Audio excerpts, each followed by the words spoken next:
This is definitely the most beautiful room I've ever talked in my life. That's definitely the oldest, but then that suits me because getting on a bit. Not 40, you know, 45 or more years old.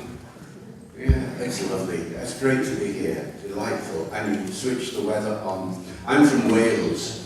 You know, we don't see this yellow thing in the sky very much. And to see it, oh, it's just wonderful. Delighted. Great. So the plan is that I talk for 45 minutes on this subject here, and then there'll be a few minutes for questions, if there are any, for 5-10 minutes or something, and then Petros will take over for the next part of the afternoon. And you've asked me to talk about advanced conversational English, which is a great topic.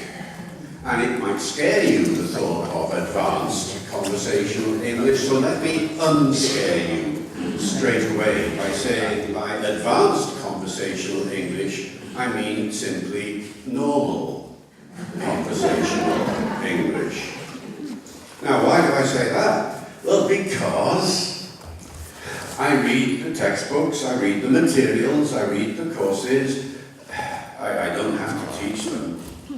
That's your job. I have an easy job. All I do is analyze language. I don't have to teach the thing to little ones who suck the energy out of you. Only once. I go into schools quite a lot, but to observe always. And I see the exhaustion on the faces of the teachers, and especially the primary school teachers. Just once I was in a primary school doing some work on spelling because the headmaster, who was my uncle, said, come in and teach this class. So I did for 1 hour. I have never been so exhausted in my life. These little ones, they suck the energy out of you. Oh, give me teenagers any day. Oh, gosh, they're bad enough. Oh, my. Anyway, so I know about your materials by reading them, not by teaching them. And the one thing I noticed, which of course everybody notices, is from a conversational point of view, how regular they are. There's often a family, a father and a mother and a boy and a girl, or something similar in these days. 2 fathers or 2 mothers, or all sorts of things can happen, but usually the 4 of them talk to each other about some topic that the vocabulary is going to illustrate. And aren't they nice to each other all the time? And they ask each other questions, and they get replies, and nobody interrupts each other, and nobody fails to finish a sentence, and there's never a row. This is so unlike my house. There was a time when there were the 4 of us in my house. There was me, and there was Hilary, my wife, and there was Lucy, aged 17, and there was Ben, aged about 15. I have to say about, because I can never remember his age. Anyway, there were the 4 of us. This is the kind of conversation we have. I would say to Lucy, how are you doing, Lucy, this evening? She'd just come home from school. And she replies to me, I can't find my yellow dress. Ben then says, I'm going out this evening. Hilary says, where are you going, Ben? And Lucy says, I think it's in the wardrobe. Ben says, I don't know, I might not go out this evening at all. And Lucy asks Hilary, have you seen, is it clean, do you know? I say to Ben, not going to the cinema then? And he says to Lucy, I saw it, Lucy, on the chair in the other room. And so it goes on, with nobody talking to each other, really.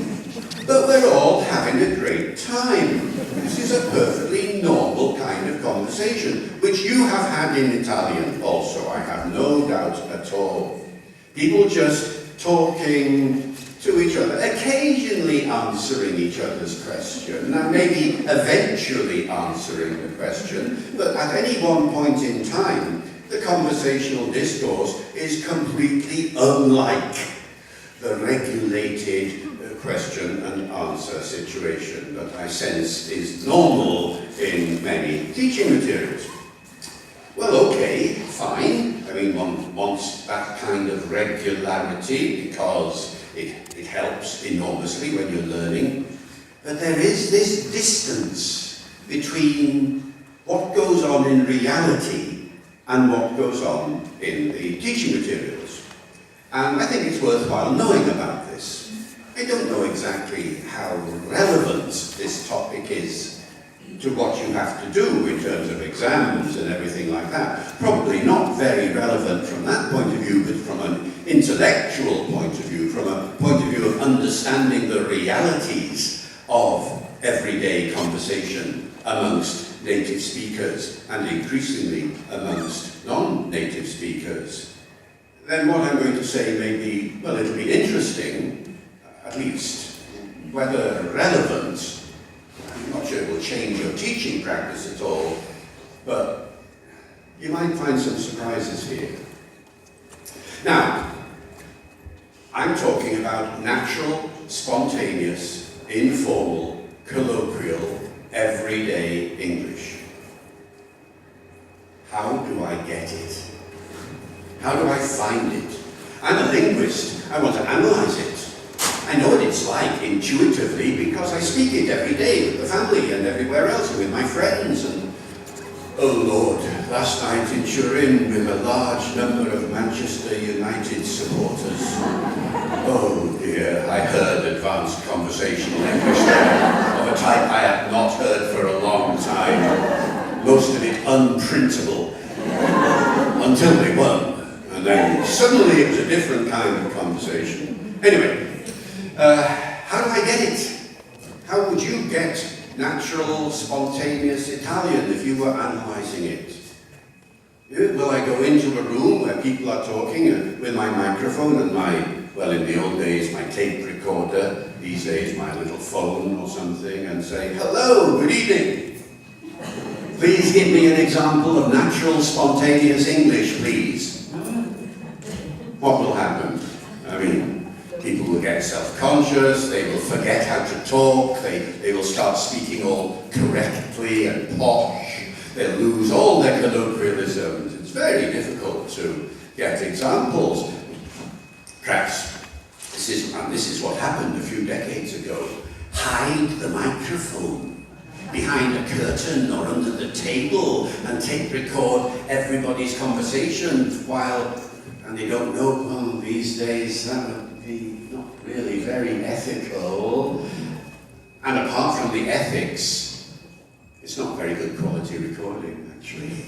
Because if it's under the table here, what happens is people come in and start talking, and then they sort of thump the table, and you listen to the recording afterwards, and you can't understand it. So it's not very good, that procedure.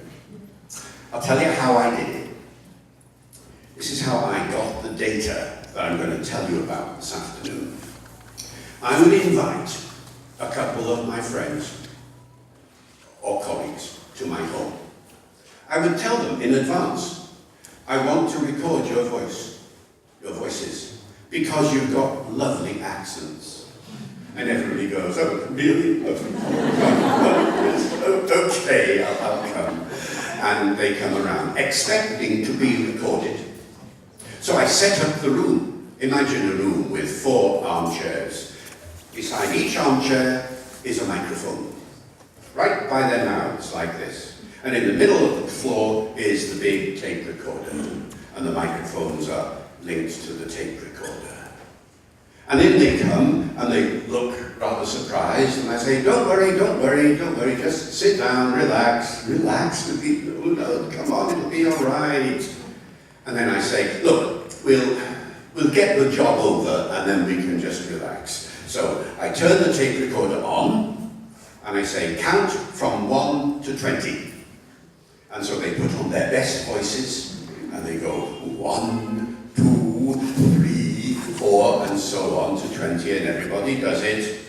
And then I say, that's fantastic, that's all I wanted. I turn the tape recorder off and say, okay, now let's just have a nice evening, and here are some drinks, and away we go. And they start chatting. Well, of course, as you've probably guessed, the microphones are not linked to the tape recorder in the middle of the room at all. They are linked to another tape recorder in the kitchen, and that is the one that is recording everything. And because they have seen the tape recorder switched off, they relax totally. They leave the microphone there. Why bother moving it? It's not in their way. And so I get the most perfect recordings of natural conversation that I've ever heard in my life. And at the end of the evening, of course, I tell them what has happened and offer them the chance to delete the recording, because you know very well when people are talking to each other, they slander other people, they gossip, they say nasty things sometimes, and it is possible that that evening's conversation they would never want kept for posterity. In fact, nobody ever asked me to delete the recording. The only thing, I'm remembering now, 2 of my football friends who said, David, we understand what you've done and why you've done it. We applaud totally the intent behind it. But forever, whenever we meet you in any part of the world, you pay for the drinks. And so it has proved to be. Whenever I meet Jerry and Tony, they say, it's your round. After years, it's always my round. Well, that's fair enough, because I got some fantastic data out of it. I really got to understand what informal conversation was like. It had never been recorded like that before. The files are now in the big survey of English usage at London University, and nobody had seen material like this before. So what did I find? What did I find? Well, I'll give you 4 examples in my time here. An example from discourse, the way the conversation proceeds generally. An example from pronunciation. An example from grammar. And an example from vocabulary, because these are the main areas, aren't they? Discourse, first of all. Let's go back to those conversations in the textbooks, in the materials. The 4 people in the dialogue, the mother, the father, the boy and the girl, or whoever, they speak roughly equal amounts, don't they? If you add up all the words, then the textbook writer has made sure that everybody says roughly the same amount. That is not what goes on in everyday conversation. What goes on is something like this. Did you see that program on television the other night, the one about such and such a thing? Did you see it? No, I didn't see it. Why was it so good? Oh, let me tell you. And the person tells you. And it goes on for 2 minutes or 3 minutes of monologue, with, of course, the listeners not being passive. The listeners, of course, are going, yeah. Oh, no. Really? Oh, well, yeah, oh, wow, and so on. That's very important. That simultaneous feedback is critical, because if it isn't there, the speaker cannot continue. The speaker needs it. The speaker needs to know that the listeners are engaged. And you can try this out on somebody if you like. Choose your target carefully, and at a certain point, stop giving that feedback and see what happens. So it goes like this. Imagine there's 2 of me now. There's me talking to me, all right? So I'm doing all the talking, yada, yada, yada, yada, yada. This me is yeah, and so on. Now look what happens. Yeah.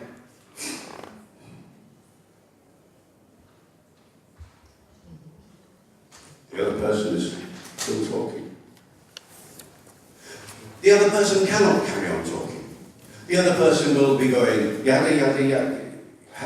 Hello? Hello? Are you all right? You're not having a heart attack, are you? Hello? Have I offended you in some way? You've got to have that feedback. Otherwise, nobody can talk, really. I've got to have it now. You know, if you lot all go, oh, I can't carry on. You know, everybody needs feedback. How do you teach feedback? Is it ever taught formally? Or is it just sort of picked up somehow?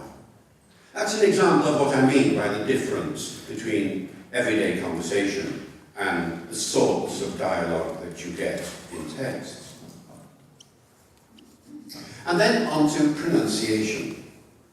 Now, what was the discovery we made here? I suppose I should have expected this, but I didn't, you know, it surprised me. I discovered, that natural, spontaneous, colloquial, informal conversation is fast. It's fast. And I don't mean by fast the sort of feeling you have when you're beginning to encounter a language and all the native speakers, they speak so quickly. No, I'm not talking about that. I mean, I'm a native speaker of English, or sort of half, because I'm from Wales, you see. And there's my Welsh half over here, and the English half over there. But I thought it was fast. You know, I did. Now, how do we study this? How do you study speed of speech? Well, you measure it, you know, that's what you do. You work out the number of, not words per minute, not words, because words are different lengths, and that's difficult. No, you work out the number of syllables per minute. You all know what a syllable is. Syllable. It's a beat of a unit with a vowel in the middle. How many syllables a minute? That is the way people study the speed of speech. Now, here's a question for you. You've heard me talking now for about 10 minutes or so. How fast am I speaking? How many syllables a minute am I using at the moment? What do you think? What am I bid? 150? Less? More? More? No, less. Somebody says. It's difficult, isn't it? It's not immediately obvious. But think about it now. Well, there we are. Look, think about it. Think about it now. That's 1 second, roughly, isn't it? 4 or 5 syllables in that 1 second. There are 60 seconds in a minute, I seem to recall. So 4 times 6 is 200 to 240 syllables a minute I'm using at the moment. Actually, right now, it's about 200 syllables a minute. The reason it's that level is because I'm in a large room with a group of people that I don't know really, and therefore I'm not sure of the overall audibility of the speech as it goes around the room, and therefore I'm speaking relatively slowly. This is the speed, 200 syllables a minute, that you get on the radio when somebody is reading the news. Good evening. This is Radio 4, and this is David Crystal reading the news. In London this evening, something very significant happened. Mrs. May made a decision about Brexit. This is something we had not been expecting to happen, but it has now happened. And there is a heart attack, and so on. Yeah? That is 200 syllables a minute. Newsreaders speak at that sort of level. Let's just contrast that speed. If it were the case that I were speaking at 150 syllables a minute, it would sound like this. This is a very careful kind of speech, is it not? And if people spoke like this, we would all fall asleep, I think. And 100 syllables a minute is inconceivable. So 200 syllables a minute now seems rather nice. But now what happens when we get faster? If I'm now to speak at 250 syllables a minute, you will notice the increase in speed straight away. This is 250 syllables a minute. A noticeable difference on what I was saying before. I'm going much more quickly now, and you'll have noticed that the tension is there for comprehension. It's that slightly more difficult situation now where you're having to pay more attention than you were before because of the speed at which I'm speaking. And if you were making notes or something like that, you would find it increasingly difficult to do so. So 200 syllables a minute now seems rather pleasant, doesn't it? Now here's the point. In informal conversation, the speed goes up to sometimes 400 syllables a minute, or even more. Hey, let me tell you what I saw last night at the football match. The football match was absolutely fantastic. There were all sorts of people at the football match last night. It was really, really exciting, because for a long time we thought that Juventus was going to win, but Juventus did not win, so there we are. We've got a really interesting situation on our hands now as far as the championship is concerned, and so on. That is 400. And that is hard. It's not just hard for you, it's sometimes hard for me, because it's a bit of a gabble at times. And sometimes speakers don't get their tongue around the syllables well, so it does come out in a bit of a clutter. Sometimes little phrases are so fast, you can't possibly decode them by listening. You have to guess what the person is saying. And here's an example. So, they asked me to go to the party. Well, I'd love to have gone, but I wouldn't be able to go, you see, because...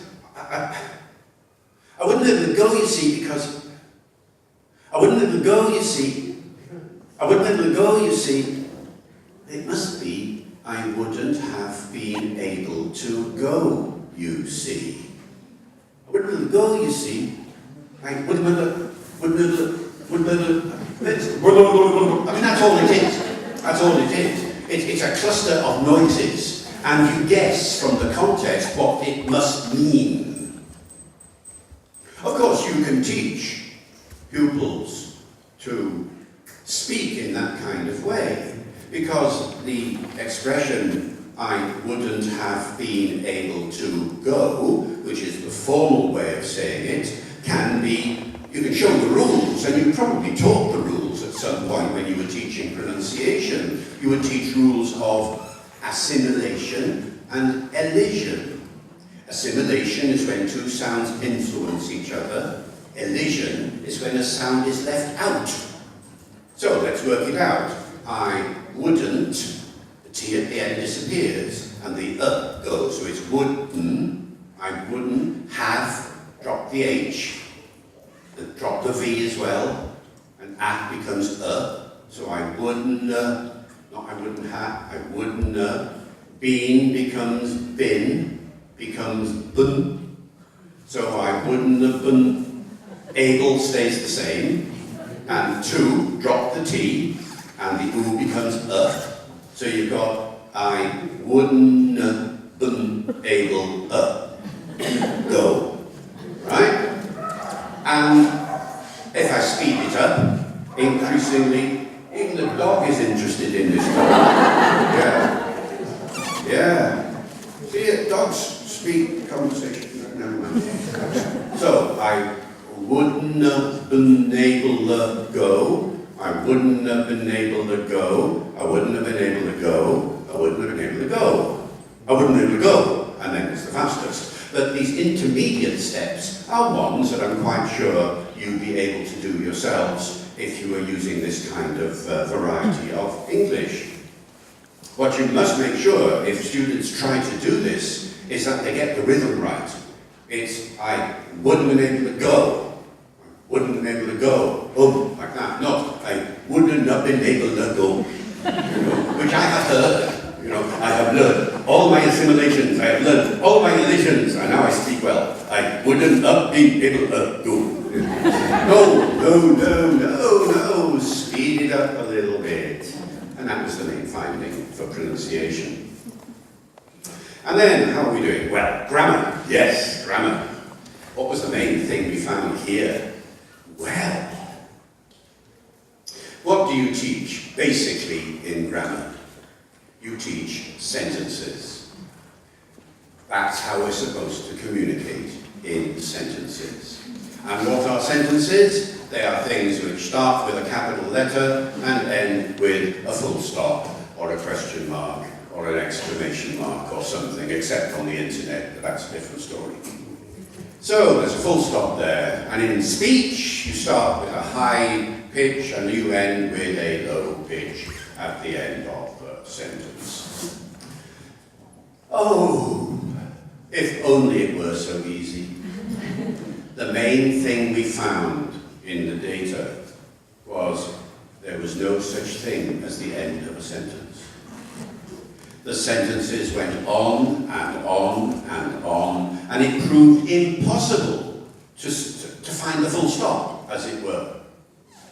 Listen to this example, and you tell me where the sentence comes to an end, if you can. So, the other day, I went down to town, and I saw this woman outside a shop, and she was wearing this fantastic sort of coat, and I thought, I'd like a coat like that. And so I went and asked her where she got the coat, and she told me that she'd gone into this particular shop. And so I went in there, and I asked the person what was the price of this particular coat, and the person told me it was a huge amount of money. And so I went out of the shop very, very quickly, and went home as quick, and so on, and so on, and so on. What's happening?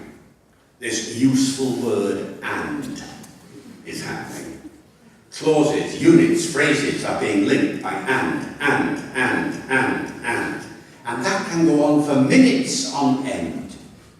And you just don't know when the sentence is going to end. And it doesn't matter, because you're processing this sentence chunk by chunk by chunk by chunk. You're following it as it goes along. We all have the ability to do this. And even if the pitch of the voice falls, and you think that the sentence has come to an end, and here's an example of the pitch of my voice falling, so that now you definitely know the sentence has come to an end. Except that it hasn't. Because after the pause, there is a word like except, or because, which is one of those words that keeps a sentence going. And each time I pause, you think the sentence has come to an end, but it hasn't. Because after the pause, I'm going to keep it going for a little bit longer, until you all get fed up with the example. And then I will stop. Won't I? That's the sort of thing we found. Now, how does this work? How is it that we can keep this sort of thing going successfully? And there are little tricks that every language uses, and we need to know what they are. In English, the trick is to produce signposts to tell the listener where the sentence is going, or breathing points, if you like to put it that way. I, as a speaker, I'm telling this story, so I've got to work it out. I can't think too far ahead. I've got to do it bit by bit. So every now and then I pause, give myself a breathing point, a thinking point, and it gives you a chance to say, ooh, okay, now carry on. What sort of thing do we put into the language to show our listener that there is a point like that? Well, English provides lots of examples. The grammar books call them comment clauses. They are things like, you know, you see, I mean, mind you, to be honest, to be perfectly frank, as a matter of fact, these are the signposts. These are the things that keep you alert to the way the sentence is going. However, moreover, nevertheless, and all of these, they are so important, but especially the colloquial ones, like, you know. Now, these colloquial ones have had a bad press. A lot of people don't like them. A lot of people say that they are signs of non-fluency, especially when you hear, in this day and age, young people like saying when they're like speaking like all the time, like, and using this preposition like all the time, like, are you with me, like? Yeah, if it's overused, it will irritate, undoubtedly. And that's why we don't like these comment clauses when somebody official is giving a statement and they use them all the time. We have politicians like this in the UK. I don't know whether you do have them here, but Minister, give me a straight answer to the question. What is going to happen to Brexit? Well, you see, I mean, you know, the problem you see with Brexit, you know, is, I mean, or to put it another way, I would say, not to put too fine a point on it, frankly speaking, and I want to be frank about this because I have always been frank to you, and so on and so on. That's when it gets upsetting. But in everyday speech, these little phrases are like the oil that keeps the conversation going. They are indispensable. Without them, the conversation can sound very, very formal and disjointed.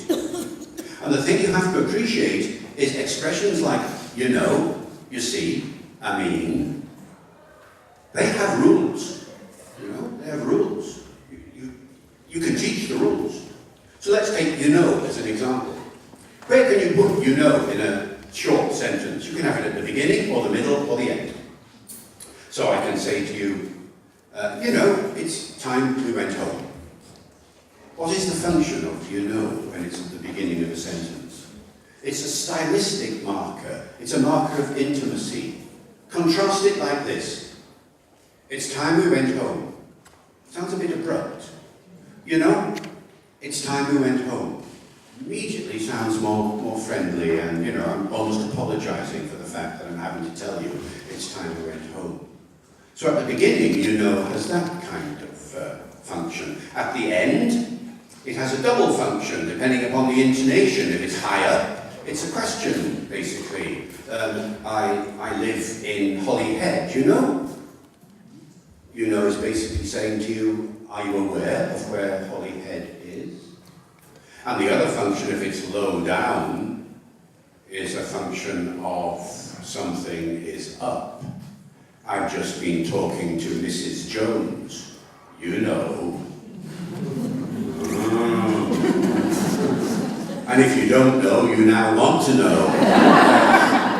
So, you know at the end has that sort of function. And then in the middle, it's a clarifying function. So, I want to go down to the shop. Well, you know, the shop on the corner. You know, I rephrase. You see how it's a signpost? I'm just going down to the shop. You're trying to remember the story, okay?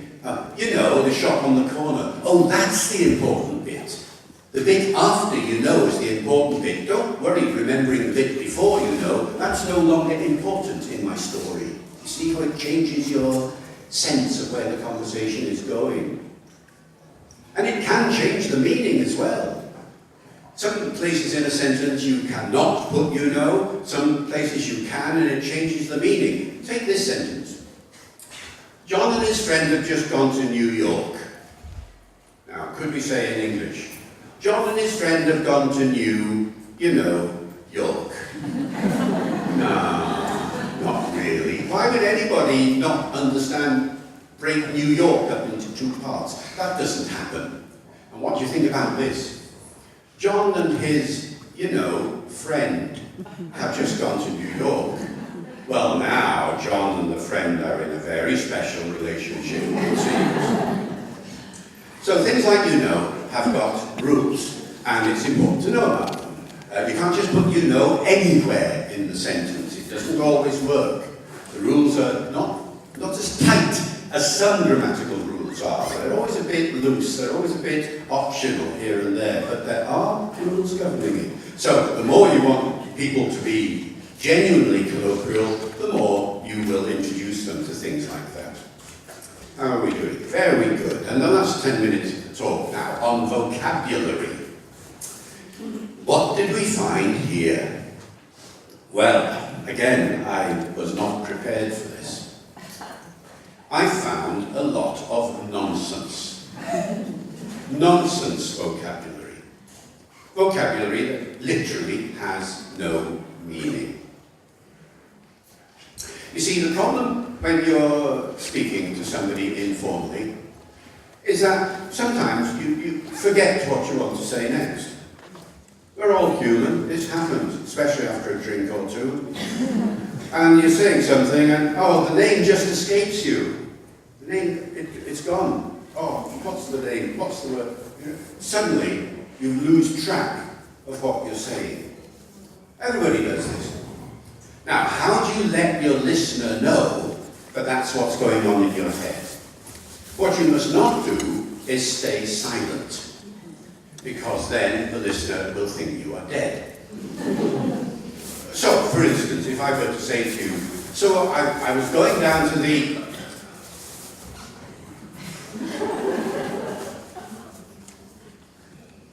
It's the same situation as before, are you all right? No, I have to let you know that my brain is struggling for the next word. So how will I do it? Well, the obvious way is to hesitate, to make a hesitation noise. And in English, as you well know, there are two main hesitation noises, usually written ER or ERN, or Fine noises.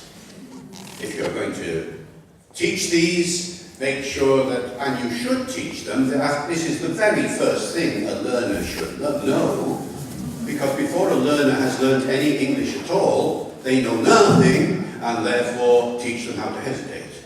Right? So, and notice the jaw. Well, you can't see my jaw, but still. Good Duke of Edinburgh jaw. Like that, central vowel. None of your French rubbish. No, none of that. Good, So you think that'll solve the problem? I went down to the shop. Well, yes, but you can only use or once. Nobody uses it twice, unless they're being very, very non-fluent. You would never hear this, really. I went down to the shop. You wouldn't, would you? Or 3 times. I went down to the shop. Now I'm sounding like Big Ben. No, people don't do that. They use once. Now that might not be enough. You still haven't got the word, and you still want your listener to pay attention to what you're saying.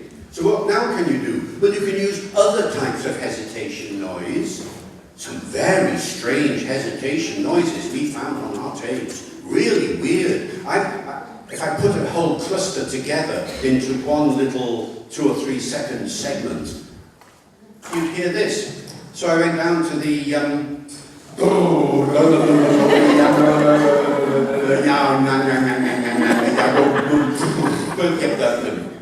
all these things come out.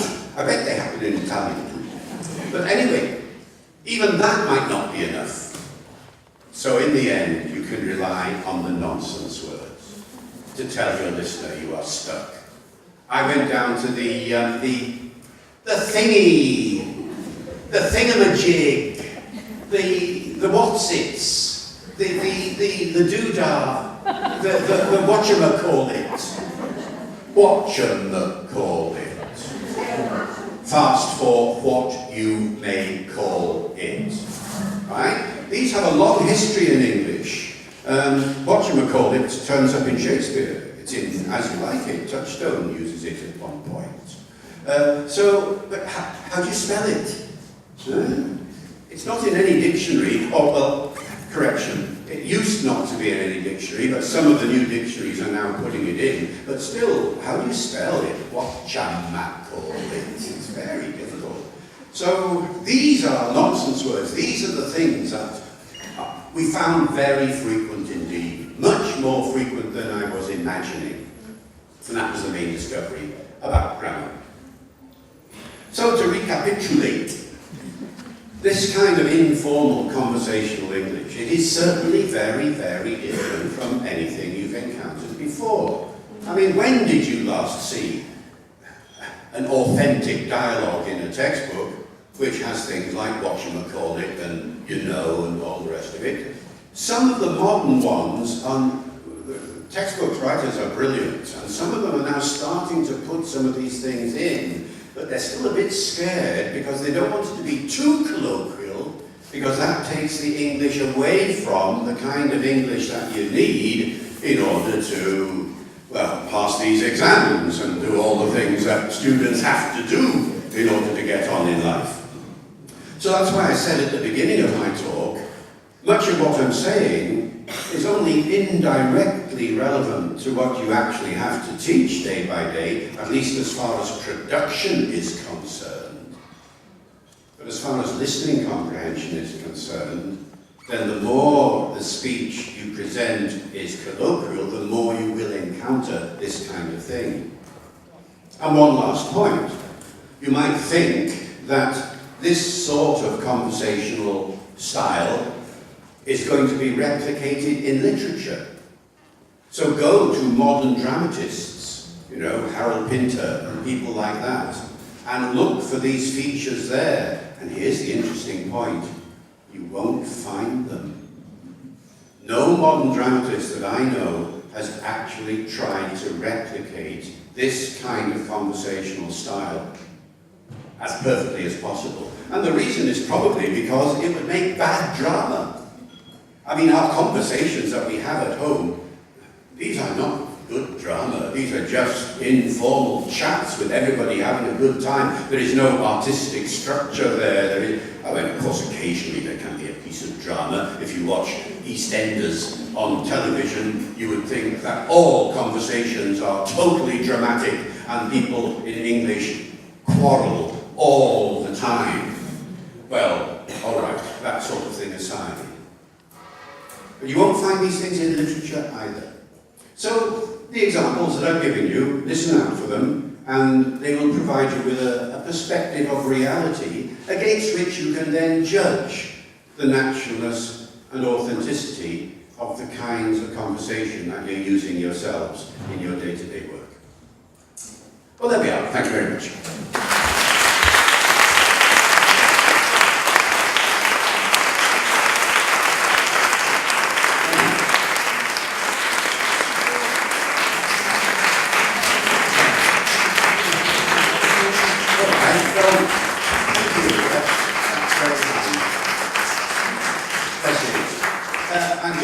We can have a couple of questions now, Harry. Yes, in a few minutes. I'm around all afternoon. I'm not going anywhere. I'll be out in the back or wherever at tea time and at the end. So please don't hesitate to come up and say hi and do what you want to do. Take a selfie. Anyway, any questions for the moment? Any questions or comments for the moment? Yes, one over there, thank you. Do you want to speak in into here? Right, I'm absolutely fascinated by fresh modern English, and I think it's very important to teach it also to students. So, how and where could we find authentic material to teach to the students? Because obviously here in Italy, they do watch TV series, but it's authentic, as you were saying, maybe in natural conversation is where you would pick out the most natural spoken English. So where could we find it? Yeah. Very good. Where can you find this kind of thing? Well, thanks to the internet, it is becoming more available. A few years ago, it was virtually impossible. As I found, even getting the stuff was hard, let alone making it publicly available. So this kind of conversational extract, the sort of thing that I was telling you about this afternoon, I have some examples on my website, for instance, and if you go around, if you type in, real conversational English extracts, please, or I just want to say please to Google, I'm not quite sure. Say please to Siri, otherwise she gets very upset. You will find more examples these days than you used to. For instance, an important dimension which I didn't talk about is regional speech. The people that came to my house were not all RP speakers, or rather, they were RP modified, or they had a mixture of accents. I mean, I don't speak RP. I speak in an educated way, but if you hear me, what are you hearing? You're hearing my original Welsh accent. Original Wales is here at the background, in there, it's in there somewhere. But when I was 10, I moved to Liverpool and spoke like the Beatles did for 10 years. And then I moved south to Reading, near London, so I began to speak with a Reading accent, Berkshire, with an R coming in after the vowel. And then I got married to an RP speaking speech therapist. So all of this mixed in together produced the sort of accent you're hearing now. And it's a very inconsistent accent. Sometimes I say bath, and sometimes I say bath. Sometimes I say example, sometimes example. I never know what's going to come out next, nor does it bother me, because most accents in Britain now are like that. They are mixed accents. People move around so much that the old idea of a pure received pronunciation is very, very low-key now. Hardly anybody, 2% of the population of England speak RP. Everybody else speaks either a strong regional accent or a mixed accent, like mine. Very educated, but still not RP in the traditional sense. Now, when you're looking for this kind of material then, you're not looking for RP, you see, that's the point I'm making. You're looking for anything you can get, even if it is regionally tinged. And there is a lovely website, and it's called IDEA, I-D-E-A. And it's the International Dialects of English Archive. The International Dialects of English Archive. And it's based in America, and the man who runs it, his aim is to have good quality recorded examples of conversational extracts from every accent in the English-speaking world. And he's doing very well. He's got hundreds already. He's got hundreds to go. He's already got hundreds. And this is a lovely site to dive into to get some sense of what's going on. And here's the most interesting thing that's going on in English at the moment, as far as pronunciation is concerned. It's the change in rhythm. As English has become a global language, it is now being spoken in parts of the world where the rhythm is very different from the traditional rhythm in the UK. Now, what is that traditional rhythm? It's a tum-ti-tum-ti-tum-ti-tum sort of rhythm. It's called stress-timed rhythm, isn't it, if you know your phonetics? Stress-timed, ti-tum, ti-tum, ti-tum. It's the language of poetry, isn't it? The language of Shakespeare, the poetry, the curfew tolls the knell of parting day, ti-tum, ti-tum, ti-tum, ti-tum. The kind of speech I'm giving you now, ti-tum, ti-tum, it's that. The other kind of rhythm in the languages of the world, the other main kind, is called syllable-timed rhythm. And you know this very well, because of course it is the rhythm of Italian and the French and so on. It's rat-tat-tat-tat-tat-tat-tat, rather than tum-ti-tum-ti-tum-ti-tum.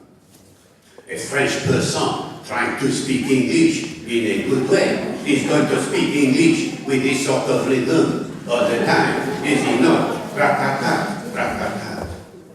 Now, English has never been a syllable-timed language until now. And this is the interesting thing. Go to South Africa and ask somebody, where are you from? He will not say, I'm from South Africa. He will say, I'm from South Africa. I'm from South Africa. Syllable-timed, because of the influence of Afrikaans. Go to India, and this is where most of the syllable speech you hear, because in India, virtually everybody has syllable-timed speech. An Indian person does not say, the consequences of what I'm saying are very important. They say, I'll slow it down to begin with. The consequences of what I am saying are very important. The consequences of what I am saying are very important. The consequences of what I am saying are very important. Right? And it's very difficult to understand, you know, until you get used to it. Now, the most influential part of the world where this is happening is in the Caribbean. So somebody from Jamaica says not, I'm from Jamaica, but says, I'm from Jamaica. I'm from Jamaica, man. Ra-ta-ta-ta. And this is the influence on young people in everywhere today, because it is the language of rap and the language of hip-hop. And so go to London now, to the East End, and listen to the young people. Ooh, it's different. The young people out there, they do not say, you and I, we've got to go to the shops tonight to buy a coat, man. They say, which would be tum-ti-tum-ti-tum, they say, you and I, we've got to go to the shops to buy a coat, man. Okay? Rat-tat-tat-tat, all the way through. This is how they speak in the East End of London, bruv. Yeah? Are you with me? Are you with me on this? Okay? Well, this is so strange, you know, traditionally. What it means, of course, from the point of view of teaching, is that you don't have to be so worried about stress anymore. All those hours you've been trying to get the kids to get their stress right, and it seems English is going to be on your side in the foreseeable future. Oh, well. So really, it's a long answer to a short question, but the point I'm making is that when you look for authentic materials, don't look too puristically for them. Expect to find some very strange things going on. How are we doing, Harry? Are we all right? Any more quickly? No? 5, 4, 3, 2, 1. Okay, well, I'll see you later on. Thank you very much.